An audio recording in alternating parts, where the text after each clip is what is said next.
तो hello guys, कैसे हैं आप सभी। मैं आशा करती हूँ आप सभी अच्छे होंगे और मैं भी बिल्कुल मस्त हूँ। तो आज जैसा कि संडे है, लेकिन फिर भी आज मैंने क्लास को स्किप नहीं किया क्योंकि हमारा टारगेट है फेब में।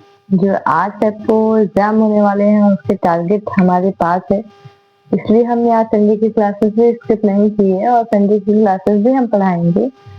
तो आइए हम सी टेट का सीडीपी का, ठीक है, सी टेट में सीडीपी का जो है वो हम आपका लेंगे। जो सीडीपी में हम आज आपको लेव सिमनोविच वायगोत्स्की, जो लेव वायगोत्स्की है उनका पूरा नाम है लेव सिमनोविच वायगोत्स्की। कभी कभी पूछ लेता है कि लेव वायगोत्स्की का पूरा नाम क्या है, क्योंकि अभी बहुत से लोग ऐसे हैं जो नहीं जानते होंगे, लेकिन आई होप कि अब आप जान जाएंगे कि उनका पूरा नाम है लेव सिमनोविच वायगोत्स्की। ठीक है, तो ये हमारे रशियन मनोवैज्ञानिक हैं। जैसा कि हम लोग जानते हैं, ये भी पूछा गया है, ऐसा नहीं है कि ये भी पूछा गया है कि कहाँ के निवासी हैं।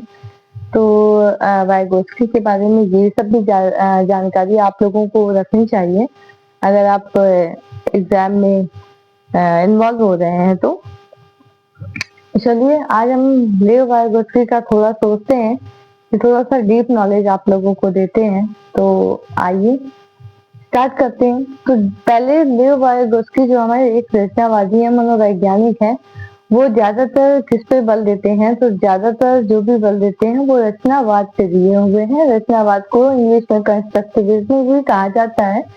तो जैसा कि हर मनोवैज्ञानिक ने बताया हो, चाहे हमारा एनसीएफ हो चाहे एनईपी हो, जो भी है हमारा जो भी बुक्स है, तो उन्होंने ये बताया है कि हमारा रचनावाद क्या होता है। रचनावाद सबसे पहले हम सीडीपी में लेव वाइगोत्स्की को जानने से पहले रचनावाद को जानना बहुत जरूरी है कि रचनावाद क्या होता है।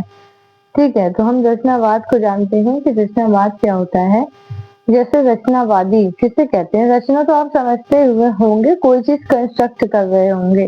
ठीक है, कोई चीज रचना कर रहे होते हैं। जैसे हमें अगर कोई चीज की जानकारी लेनी है, जैसे हमें बच्चे को ए पढ़ाना है, तो हमें ये भी पता होना चाहिए कि ए फॉर क्या होता है, बी फॉर क्या होता है। ठीक है, तो रचना एक चीज वो है कि हमें रखी रखाई कोई चीज नहीं होती है। रचना रचना होती है, हम ज्ञान की ज्यादा से ज्यादा जो रचना करते हैं उसे ही हम रचनावाद कहते हैं।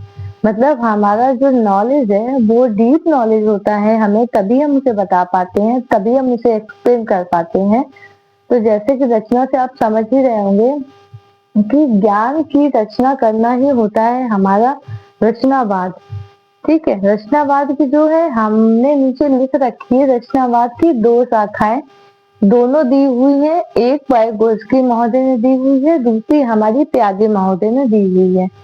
तो पहली आपकी है जो ज्ञान की रचना जो समाज से होती है, ये हमारे वाइगोत्स्की ने कहा है कि हमारे जो ज्ञान की रचना होती है वो हमारे समाज में, सांस्कृतिक में ही, सोशल कल्चर्स में ही रहकर होती है। ये सारी चीजें हमें वाइगोत्स्की ने समझाई है। मतलब इन्होंने एम्फसाइज किया है सामाजिक रचनावाद पर। मतलब उन्होंने कहा है कि ज्ञान की अगर रचना करनी है तो वो कहीं समाज से दूर होकर नहीं हो सकती है, वो समाज में ही रहकर हम लोग ज्ञान की रचना कर सकते हैं। ठीक है, समाज से कहीं अलग होकर जंगल में जाकर ज्ञान की रचना कोई नहीं कर सकता है। तो ये वाइगोत्स्की महोदय ने कहा है।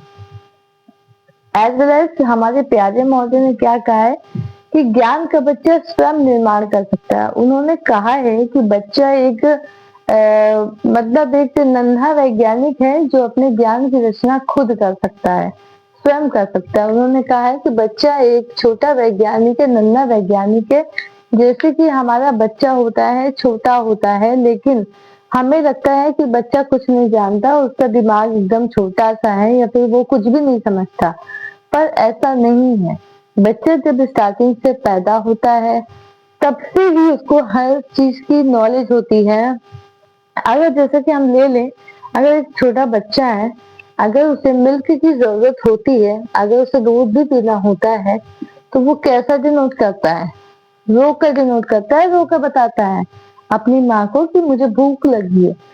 तो हमें, अगर बच्चों को हम ये सोचते हैं कि बच्चा एकदम बेवकूफ है, उसको नहीं कुछ पता है, तो ऐसा नहीं होता है। इस चीज को मतलब गलत बताया है पियाजे ने। उन्होंने कहा है कि बच्चा एक नन्हा वैज्ञानिक है जो अपने ज्ञान की रचना स्वयं कर सकता है। ठीक है, ऐसा हमारे महोदय पियाजे ने कहा है। ठीक है, और उनके सिद्धांत को हम कह सकते हैं संज्ञानात्मक रचनावाद।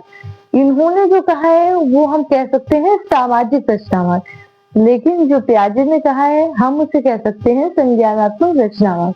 ठीक है, तो ये दो चीजें आपकी बहुत ज्यादा इंपॉर्टेंट है। नेक्स्ट हम आपका देखेंगे, इन्होंने कुछ उपकरण बताए हैं, हमारे लेव वाइगोस्की ने कुछ उपकरण बताए हुए हैं। सांस्कृतिक उपकरण, सांस्कृतिक उपकरण हमारा पहला सिद्धांत है इनका, जो हमें जानेंगे इसके बारे में कि क्या होता है हमारा सांस्कृतिक उपकरण। ठीक है, सांस्कृतिक से तो आप समझ ही रहे होंगे कि रिलेटेड आपका समाज से है। ठीक है, तो सांस्कृतिक उपकरण का हम रिलेटेड है, जैसे कि अगर सामाजिक उपकरण का हमें बताएं तो मैं आपको बताऊं, हमारे पास ये छोटा सा क्या है, माइक है। जैसा आप देख सकते हैं, अभी मेरे पास बहुत अच्छा वाला नहीं है, लेकिन छोटा सा माइक है जो हम आपको बताएं कि अगर ये माइक हो गया, किस काम आता है, बोलने के काम में आता है ना।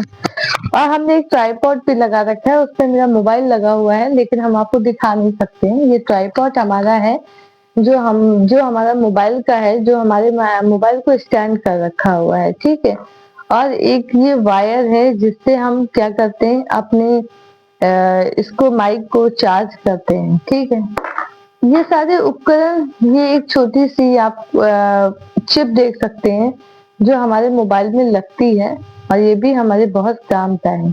ठीक है, तो हमारे, और ये हमारा जो है मार्कर है जो हमारे लिखने के, आपको समझाने के काम में आता है। ठीक है, और जैसे ये मोबाइल का कवर है, तो ये मोबाइल को ढकने के काम में आता है। ठीक, तो ऐसे सारे उपकरण जो हमने अभी आपको दिखाए हैं, वो सारे उपकरण हमारे सांस्कृतिक यानी समाज के जितने भी उपकरण हैं, जिससे हमारी यूजफुल चीजें पूरी होती हैं, यूजफुल चीजें हमारी जो होती हैं, वो सारी हमारी होती है सांस्कृतिक उपकरण। मतलब समाज में ही रहकर हमें जितने भी उपकरण मिलते हैं, जितने भी उपकरण हमें पाए जाते हैं, वो सारे समाज से ही हमारे पाए जाते हैं। तो ये हमारा हुआ सांस्कृतिक उपकरण, जो कि हमारा पहला है आपका लेव वाइगोस्की का सिद्धांत।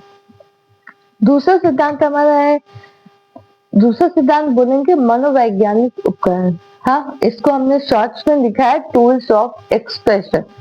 ठीक है, जैसे कि मान लीजिए हमें कोई मतलब उपकरण, एक्सप्रेशन, हम अपने एक्सप्रेशन को कैसे दिखाते हैं, मतलब मनोवैज्ञानिक, मतलब हम अपने मन की जो चीजें हैं, एक्सप्रेशन है, हमें फॉलो करना होता है। तो हमें हमें क्या करना होता है, तो टूल्स ऑफ एक्सप्रेशन, जो मनोवैज्ञानिक उपकरण है, वो भी हमें कहाँ से आते हैं, तो वो भी हमारे समाज से ही आते हैं।